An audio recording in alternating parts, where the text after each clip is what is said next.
It is Coach Erica here, your friendly and fabulous online personal trainer and menopause coach. How are you? Happy Wednesday. I am here for my weekly live session.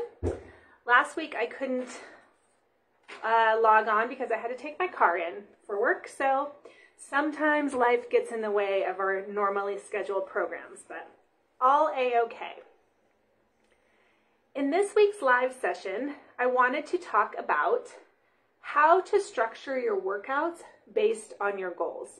So your workout routine shouldn't be completely willy-nilly, right? So you should be working out according to what your goals are. And I'm going to just give two examples.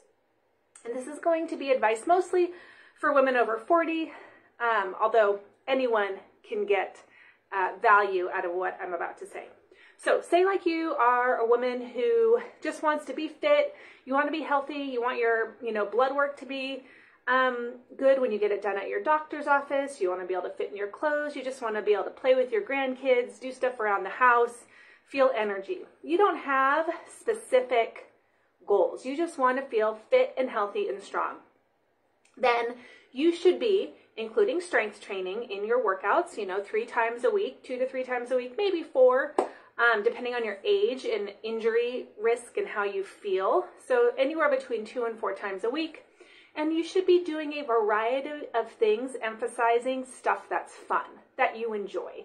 If you like hiking, or you like taking Zumba, or taking boot camp classes, whatever makes you happy, if you don't have really specific goals, but you just want to be fit and healthy and feel good, then focus on the things that make you feel good, bring a smile to your face, create connection within your community, that kind of stuff. But you got to add the flexibility training and you got to add weight training. So those two plus fun stuff. But say like your goal is to really recomposition your body. And I say that because it's not just weight loss, right? Most people say like, oh, I just want to lose weight, I want to lose weight. But it's not really what you want to do. Most of the times when you say that, what you really mean is that you want to decrease your body fat while either maintaining or building muscle to create that quote-unquote tone, right? You want to see muscles, you want to feel good and strong, so you're recompositioning your body.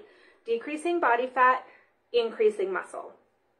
So we don't even worry about the scale because the scale might not reflect that. Number one, muscle weighs more than fat, right? So you might actually gain weight, but you might be losing your body fat and leaning out. If that's your goal, which for a lot of women, that is your goal when you come in to see somebody like me, you need to be more specific and strategic about how you exercise, especially if you are over 40. So what do your workouts look like?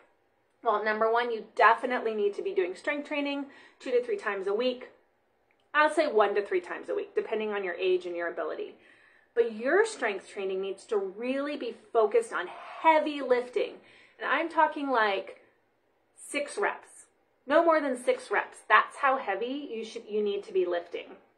The reason is, as we get older, as our hormones change, as we get into the menopause era of our life, it takes a lot more stimulus to create the change that we need in order to see results. It takes a lot more stimulus to be able to build muscle and recruit muscle fibers. It takes a lot more stimulus to, good morning, to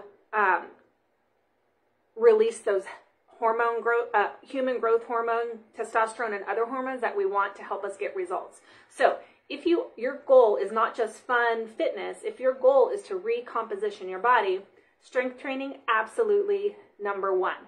Heavy, heavy, heavy. If you can do more than 6 to 8 reps, it's not heavy enough, right? And that kind of heavy lifting is best done with a coach.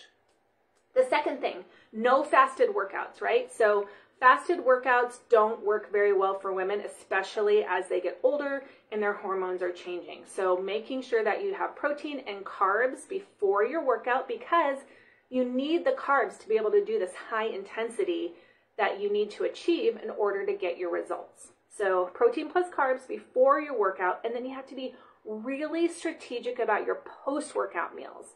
So maybe you're not eating as much, right? Maybe you're also trying to really clean up your diet, So you want to be very strategic about when you're eating your protein and your carbs. Before, and then no more than 30 to 60 minutes after, you also really need that protein. And again, it's because you're going to be lifting heavy. We're going to talk about cardio intervals in a second, and you need that protein to rebuild your muscle. While you're working out, you're breaking it down. That's the point. Afterwards, when you rebuild and you rest and recover, that's when you build back stronger. But you cannot do that without ingesting protein to help rebuild the muscle. That's how it works.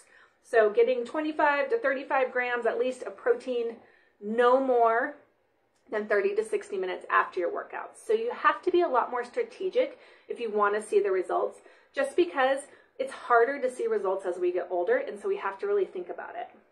The other thing you want to be doing is, if you are doing cardio, you want to be doing shorter times and way more intense. So high intensity intervals, not 30 minutes, not 40 minutes. We're talking, weights plus, if you want to do high intensity intervals that day, 30 to 40 minutes, less than an hour for sure. You're out the door with your warm up, cool down, everything.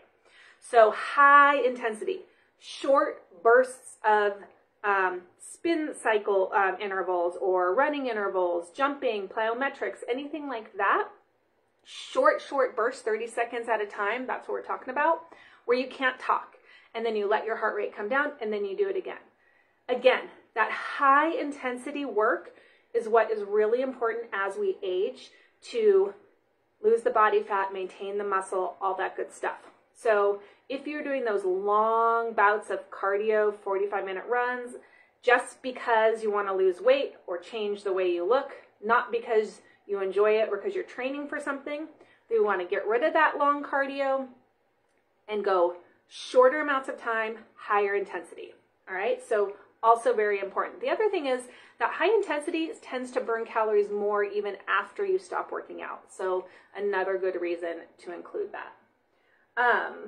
I was going to say something else about high intensity, and so the other day, say like you're doing that 3 days a week, heavy weights, high intensity, short burst intervals. The rest of the time, do easy, like really easy stuff, walking, gentle swimming, hiking, stuff again you enjoy, but is lowering the stress, ideally outside, reducing your cortisol to help you really perform well in those high intensity sessions. So I want you to think about what your goal is in your life and then adjust your workouts to meet those goals. Again, if it's just to be healthy and feel good and like be able to move for long periods of time, your workouts might look a lot different than someone who's like, no, I want to lose 5% body fat. I want to gain muscle. I want to really get strong. So if you need help, contact me or a fitness coach like me who can help you adjust those workouts and your eating habits to really get the results that you want. And also, if you're trying to recomposition your body, you still need to include that mobility, stretching, flexibility work on a regular basis too, maybe even more because of the weights that you're going to be throwing around. So think about what your goals are, adjust your workouts to it, and let me know what you think. And I will see you next week. Bye!